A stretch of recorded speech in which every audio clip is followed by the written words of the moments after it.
Vokatsoa maro no azo ny faritra iray amin'ny fikajiana sy fanomezan-danja ny fampiroboroboana ny alaonko ananany. Ny alaonko izay karazan-kazo mitroka rivotra maloto avy telo eny mihoatra ny hazo hafa. Maro amin'ireo karazana hazan-drano ihany koa no mivelona sy manatody any anatin'izy ireny.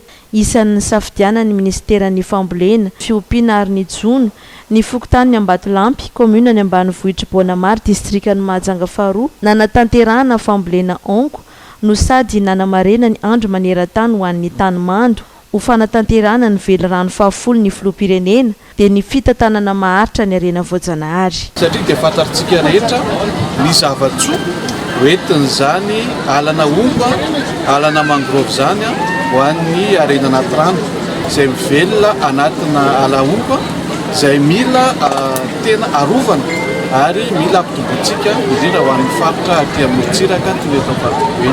Ny Harena anaty rano zany dia tokony ho fanohitra lehibe ahafahantsika manatanteraka ny vina sy ny velirano nataon'ny filohan'ny Repoblika ao anatin'ny plan émergence Madagasikara.